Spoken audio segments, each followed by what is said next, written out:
Let's go fishing. I'm on a mission. It's so pretty, I'd sure hate to waste this chance. We'll find a shady little spot, not too cool, not too high. Perfect for a little fishing.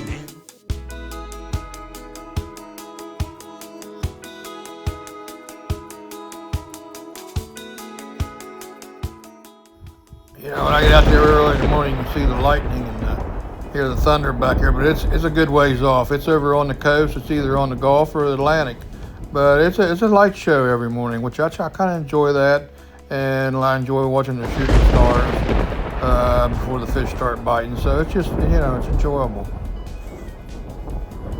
Morning, boys and girls. I'm out here hitting her again. You can see the bass in there swimming right in front of the grass, all along there.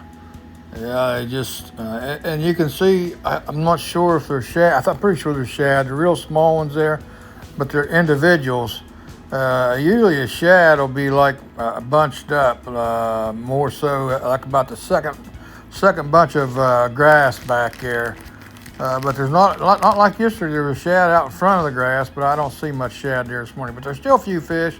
I caught some fish this morning, and you know, it was cloudy, and the fish I've hit about an hour this morning. I caught, I don't know, 9 or 10, and they were decent fish. I mean, some of them were pretty nice fish.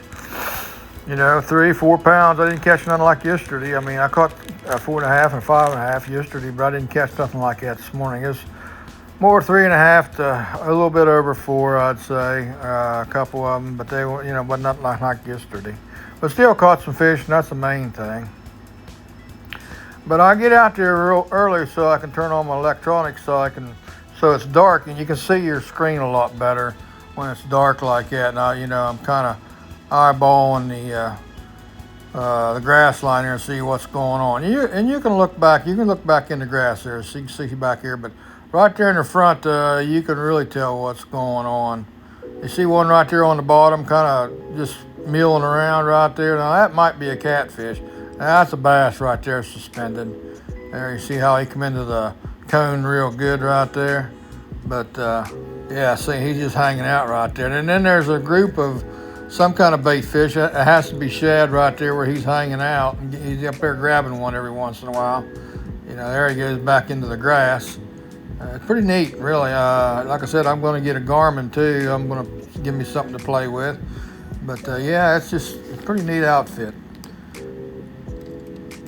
And I just kind of, early in the morning, I'll just kind of ease up and down along the grass line there until I find some fish like this, you know. And you'll be surprised that you got all that grass, and there's just certain places where them fish will hold. And like I said before, it's just wherever the shad are at, that's where the fish are, you know. So, but yeah, I kind of just let it run this morning, just kind of sit there and watched it.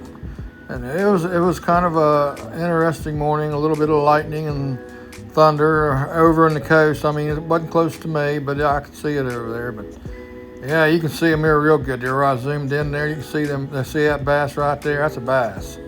He's coming in now the cone there. That's a pretty good bass right there. You know what I'm saying? See him? Matter of fact, there's 2 of them coming in and out. And then there's bait right there. Not like there was yesterday, but there's a little bit of bait right in there.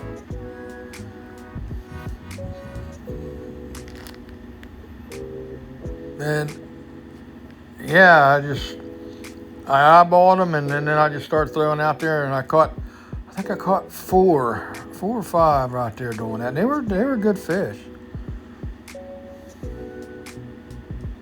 You can see in the background, and we got some cloud cover, which helped me out a good bit, you know, because if that sun comes up real quick, it's over.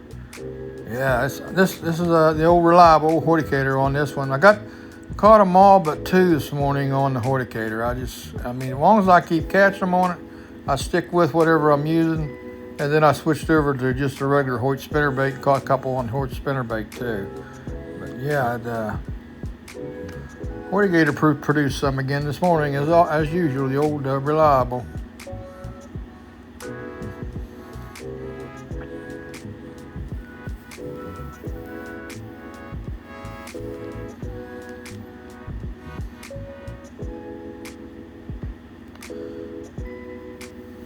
see the moon phase coming up here. It's you know, if you follow that, you can tell how the fishing's going to be. I believe in it myself. So I got daylight, and I just started down through there and caught a few. Caught most of them just right before daylight there this morning for some reason. I was videoing with my helicopter, and the card went. I ran out of card there, so I didn't get all my fish that I caught with right at daylight. But that's all right. I got some footage there where you can see I caught them, but I caught several when it was still fairly dark. But I threw it in there and caught some of them. You can see that one there was on old reliable right there. And I think the next one though that I caught when I was going down through there, I think it was on just a Hoyt spinner bait, just a willow leaf with the gold blades and bitter tail on it. I've been using that bitter tail because the other one, you catch fish on it, but you catch a little bit bigger fish on this tail I got right here.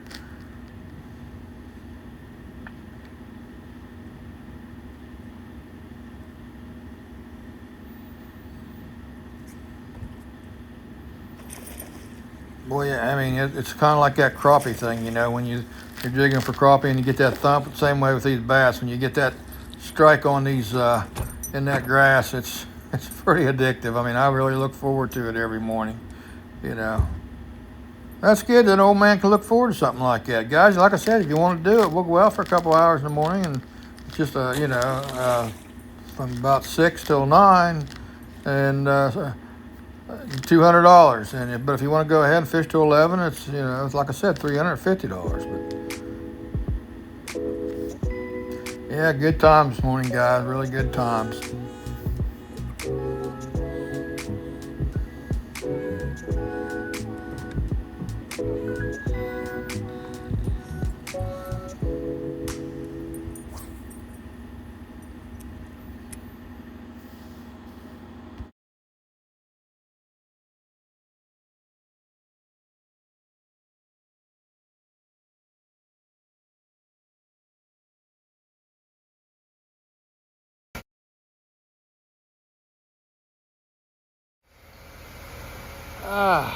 Guys, I don't usually get into politics too much because, it just